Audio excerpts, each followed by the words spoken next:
আপনার বাবা নাই, আপনার খেলনার ব্যবস্থা কে করবে? আমি আল্লাহ আসমানের চাঁদটাকে আপনার খেলনার বস্তু বানায়া দিলাম। সুবহানাল্লাহ। কানাল কমারু ইউনাজিনি ওয়া ইউহাকিনি ওয়া ইউমিনা। আল্লাহ রাসূল বলেন, চাঁদ আমার সঙ্গে কথা বলতো। চাচা, চাঁদ আমাকে সান্ত্বনা দিত। ওয়াল বুকাই, চাঁদ আমি যখন কান্না করতাম চাঁদ আমাকে কাঁদতে বারণ করত। আমার ভাইরা, বাবা নাই যা তার মনের দুঃখ ধরিয়ে বারবার ফোন দিত, কখন আসবে বাড়িতে, শরীরের খেয়াল রাখো, এত দৌড়াদৌড়ি করো, নিজের যত্ন রাখো। 4টা মাস হয়ে গেল ওই ফোন আর পাই না। আমি আজকে কেমনে বয়ান করব?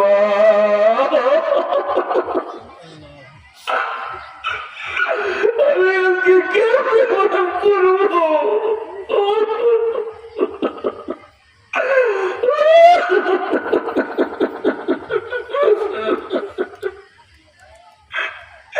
আমার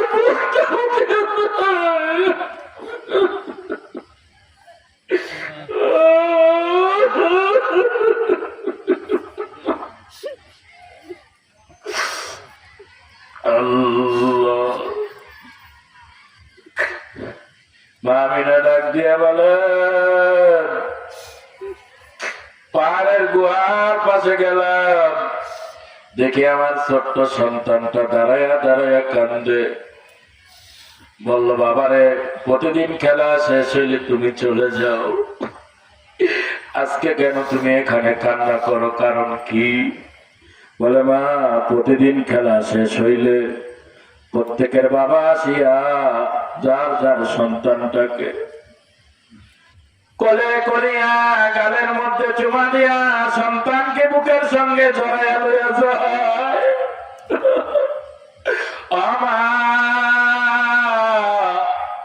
আমি শিশু মোহাম্মদ প্রতিদিন এই দৃশ্য দেখি। মা, আমার কি বাবা নাই?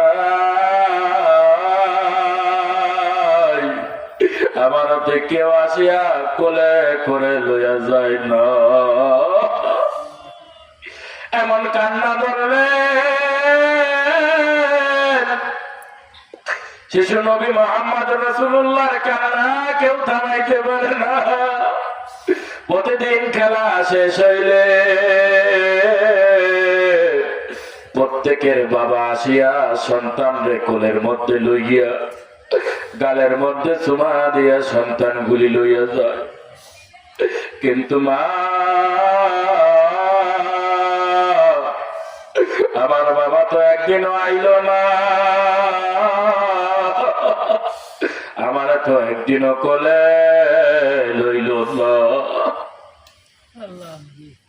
আল্লাহ, আমিনা জোর করে কোলের মধ্যে লইয়া বাড়ি চলে গেলেন। নবীজির চাচা আব্দুল মুত্তালিবকে ডাক দিয়ে বলেন, বাবা, আপনার নাতিকে সামলান, আপনার নাতির কান্না আমি থামাইতে পারি না। আব্দুল মুত্তালিব চেষ্টা করলেন, থামাইতে পারে না। অতঃপর আব্দুল মুত্তালিব মা আমিনাকে অনুমতি দিল, যাও, তুমি যাইয়া তার বাবার কবরের সামনে তার একটু ঘুরাইয়া নিয়ে আসো। আমার ভাইরা দাসিয়া ইমানকে সঙ্গে লইয়া মা আমিনা শিশু মুহাম্মদকে লইয়া স্বামীর কবরের দিকে রওনা দিলেন। যেতে যেতে যেতে যেতে আমার ভাইরা আব্দুল্লাহর কবর থেকে কিছুখানি দূরে দাঁড়ায়া রইছেন। নবীজির তখন 6 বছর বয়স। দূর থেকে দাঁড়ায় বলে, ও মুহাম্মদ, যেই বাবার জন্য প্রতিদিন তুমি কান্না করো, ওই যে সেই বাবার কবর দেখা যায়, যাও, তোমার মনের যত আবেগ বাবার কবরের সামনে যেয়ে বলো। আমার ভাইরা, আমি শেষ করে দিব। এইবার কবরের সামনে যাইয়া আপনার নবী আমার নবী মুহাম্মদুর রাসূলুল্লাহ আবার বাইরে চোখের পানি ছাড়ে আর কান্দে। কবরের মাটিটার এইভাবে জড়ায়া ধরিয়া কান্দে আর কয় বাবা ও বাবা, তুমি আমার বাবা জীবনে দেখলাম না,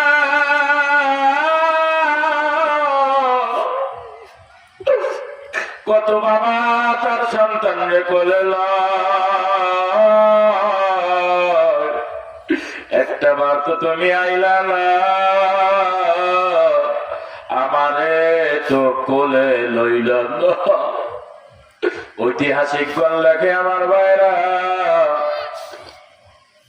তখন যেন আব্দুল্লাহ কবরের ভিতর থেকে বলতেছিল, ও আল্লাহ কবরের মাটিটা পাঠাইয়া দেও, আমি আমার সন্তান মোহাম্মদ একটু কোলে লইয়া আদর কইরা আসি। আল্লাহ নবী শিশু মোহাম্মদ চোখের পানি ছাড়ে আর কান্দে, বাবা আসো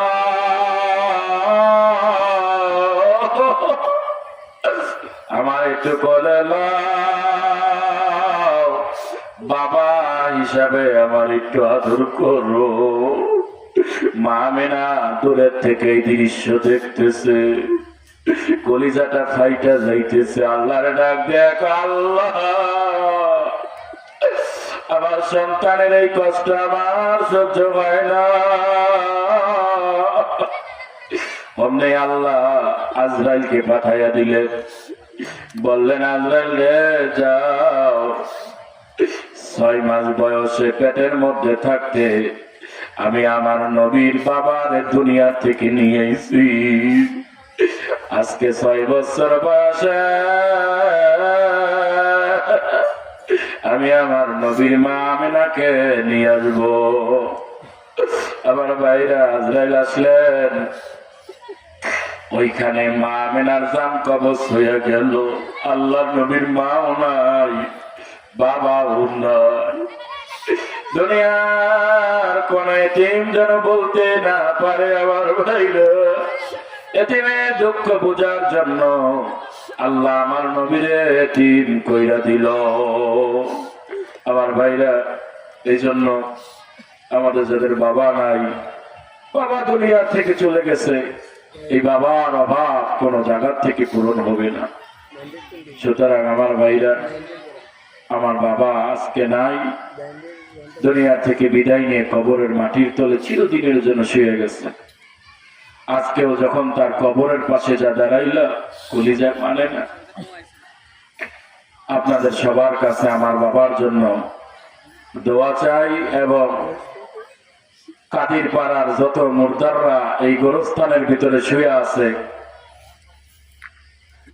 তাদের জন্য আপনাদের কাছে আমি দোয়া কামনা করে গেলাম। প্রধান বক্তাকে নিয়ে আসেন, প্রধান বক্তাকে নিয়ে আসেন। সুতরাং আমার ভাইরা, আমি ছোটখাটো একটা মোনাজাত দিব। আপনাদের সহযোগিতা আজকের এই মাহফিল, আশা করি এই মাহফিলটা সফল হয়েছে, আমরা বলি আলহামদুলিল্লাহ।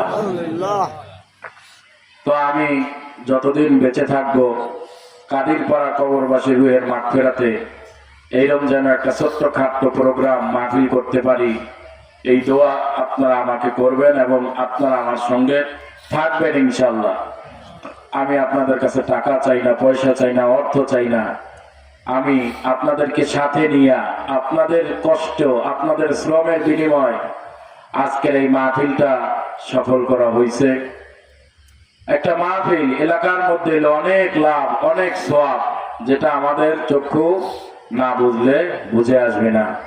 এসব কিছু তো আপনারাই করছেন।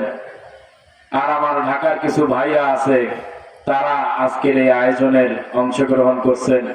আমরা সবাই সবার জন্য দোয়া করব ইনশাআল্লাহ, এবং আপনাদের কাছে এই কামনাই করব, এই সমস্ত কোরআনের মাহফিল যেন ঘন ঘন হয়, এই মাহফিলে যেন আমরা অংশগ্রহণ করতে পারি। আল্লাহ পাক যেন আমাদেরকে তৌফিক দান করেন, আমিন।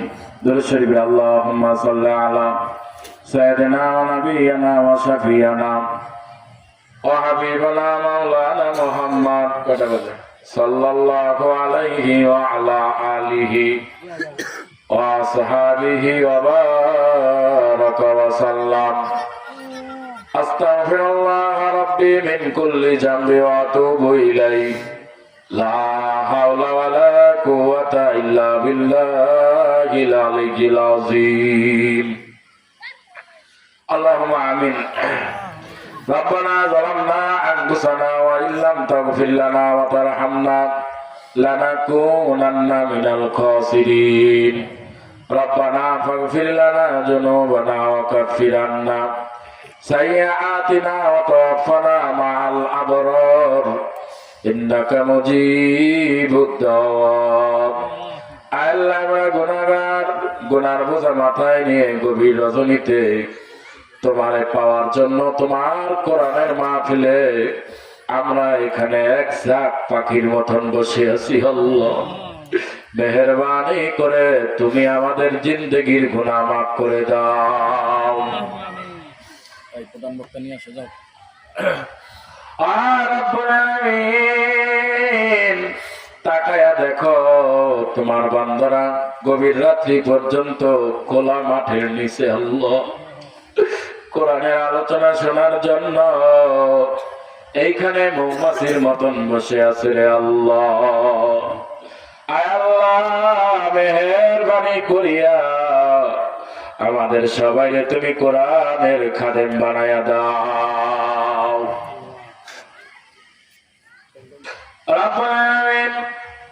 আজকের আয়োজন কাদির পাড়ার সমস্ত কবরবাসীর রুহের মাগফিরাতের আয়োজন ও আল্লাহ তোমার কাছে গভীর রাত্রে আলেম হইয়া চোখের পানি সারিয়া এই কবরের মাটির তলে যারা শুয়ে আছে আল্লাহ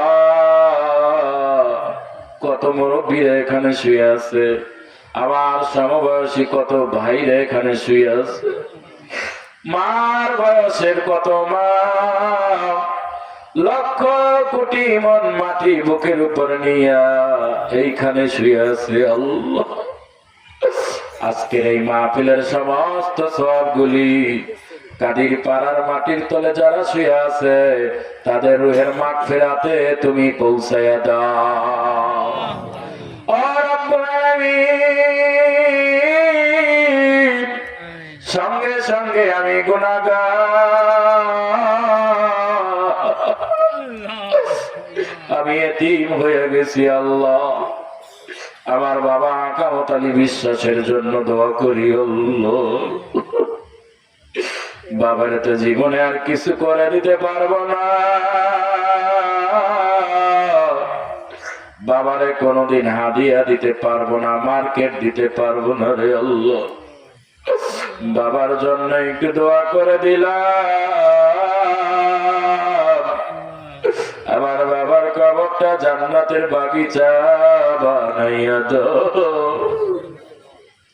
রব্বুল আলামিন তুমি যদি কেউরে নিয়ে যাও দুনিয়ায় থাকার কারোর ক্ষমতা নাই কি এক পরিস্থিতিতে আমার আব্বারে তুমি লয়ে গেছো আল্লাহ তুমি তো ভালো জানো বান্দার জন্য যেটা মঙ্গল সেটাই তো তুমি করো আল্লাহ এত বড় বাড়িতে আমার মা একা থাকে আল্লাহ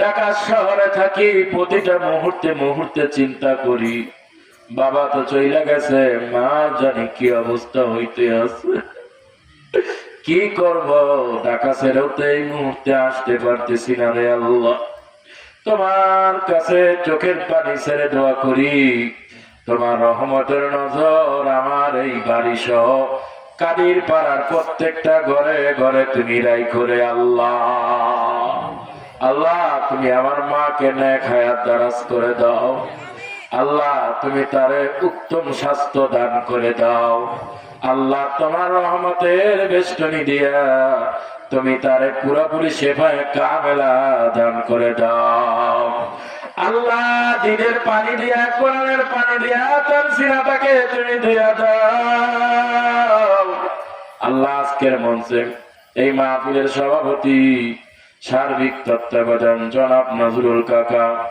আয় আল্লাহ, আমার সামনে যারা আছে সবার মা বাবার জিন্দেগির গুনাহগুলি তুমি মাফ করে দাও রব্বুল আলামিন। এই মাহফিলটা করতে আমার কতটা কষ্ট হয়েছে, তুমি ছাড়া আমি কাউরে বুঝাইতে পারবো না। ও আল্লাহ, কত অর্থের প্রয়োজন হয়েছে, কত শ্রম গেছে আল্লাহ, তারপরও আমি তোমার প্রতি খুশি। এটা দিনের কাজ আল্লাহ। যদি কোনো ভুল ভ্রান্তি করে থাকি সবার কাছে ক্ষমা চাই, তোমার কাছে মাপ চাই আল্লাহ। আমাদের সবার মা ভুল ভ্রান্তি মাফ করে দিয়ে এই প্রোগ্রামে ওয়াজ মাহফিলকে তুমি কবুল করে নাও। তোমার কাছে একটাই দরখাস্ত করি আল্লাহ, এইবার প্রথম বার্ষিকী গেছে, আমি জানি প্রতি বছরে এলাকার মুরব্বীদেরকে সঙ্গে লইয়া এরকম একটা কোরআনের বাগান মিলাইতে পারি, তুমি তৌফিক দিও আল্লাহ। আল্লাহ, এই মাহফিলের উসিলা এলাকার ভিতরে খাস রহমত তুমি নাজিল করে দাও আল্লাহ। এই মাহফিলের পিছনে যারা শ্রম দিতেছে, অর্থ দিয়েছে, যে যেইভাবে সহযোগিতা করেছে, তুমি সবাই সব দিক থেকে কবুল করে নাও। আয় আল্লাহ, মেহেরবানি করিয়া আজকের মাহফিলের প্রধান বক্তা, প্রধান মেহমানকে তুমি কবুল করে নাও আল্লাহ। এই মাহফিল শেষ করে আমাদের জীবনের গুনাহ মাফ করে আমরা যেন এখান থেকে বিদায় নিতে পারি, তুমি তৌফিক দিয়ে দিও। যা কিছু আয়োজন করা হয়েছে কবুল করে নিও।